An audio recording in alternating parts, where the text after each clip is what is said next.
না, আমি তো মনে করি যে ডক্টর ইউনূস তো ইজ এ গ্লোবাল অ্যাসেট এবং উনি গ্লোবাল পার্সোনালিটি যে কয়জন আছেন ওনাদের মধ্যে উনি একজন সিগনিফিক্যান্ট মানুষ, মানে যত যত মানুষ আছেন। তো আই এম শিওর যে ইন্ডিয়া আর বাংলাদেশের যেই দ্বিপাক্ষিক আলোচনা হলো বা যেই আলোচনাই হলো, আমি পজিটিভলি দেখি এবং আমি মনে করি যে এই দুই হেড অফ স্টেটের যে আলাপ আমাদের দেশের জন্য ভালো কিছুই নিয়ে আসবে। বেশ কয়েকটা গুরুত্বপূর্ণ ব্যাপারেই আলাপ হয়েছে দেখলাম আমরা। তো আমি যে কোনো ধরনের এই ধরনের আন্তর্জাতিক ক্ষেত্রে যে দ্বিপাক্ষিক আলোচনা আমি পজিটিভ ভাবেই দেখি। আমি মনে করি আমরা আগেও যে বলে আসছি, এখনোই তাই বলে আসছি, এই ইউনূস সাহেবের সরকার একটা বিপ্লবের সরকার, গণঅভ্যুত্থানের সরকার। এটা জনগণের ভোট দ্বারা নির্বাচিত সরকার না, তবে জনগণের সরকার। এবং আমরা সবাই এই সরকার যাতে ফেইল না করে এবং এই সরকারের পাশে দাঁড়ানোর অঙ্গীকার আমাদের প্রথম দিন থেকেই।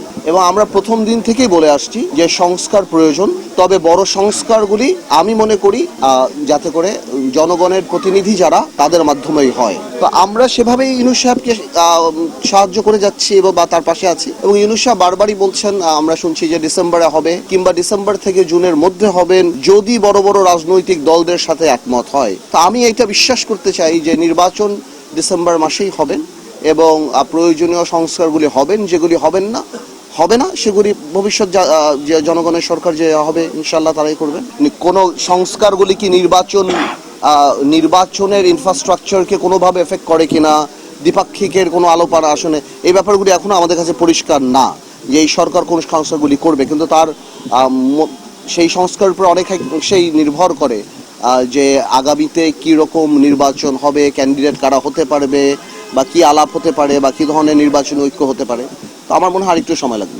আমি বলবো এতটুক যে সংস্কার যেগুলি করার সেগুলি করা উচিত এবং যেগুলি বড় সংস্কার এগুলি ন্যাশনাল কনসেনসাস নিয়ে জাতিগতভাবে ঐক্যমতের ভিত্তিতে একটা চার্টার করে দরকার পড়লে বলে দিয়ে যে আমরা সবাই এই সংস্কারগুলি জনগণের প্রতিনিধি যে সরকার হবে তারা করবে। তো যেই সংস্কারগুলি যদি একমত হয় সবাই, যেটা করতে হয়তো একটু সময় সাপেক্ষ ব্যাপার, সেগুলি একটা ন্যাশনাল ইউনিটি করে বা ওরকম কমিশন করে আমরা করতে পারি এবং একটা ন্যাশনাল ডিক্লারেশন হতে পারে।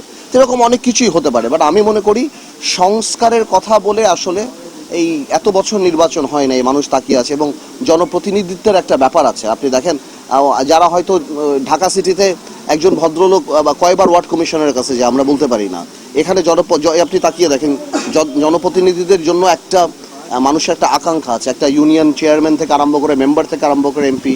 তা আমার মনে হয় যে সেই জিনিসগুলি মাথায় রেখে নির্বাচনের দিকে চিন্তা করা উচিত।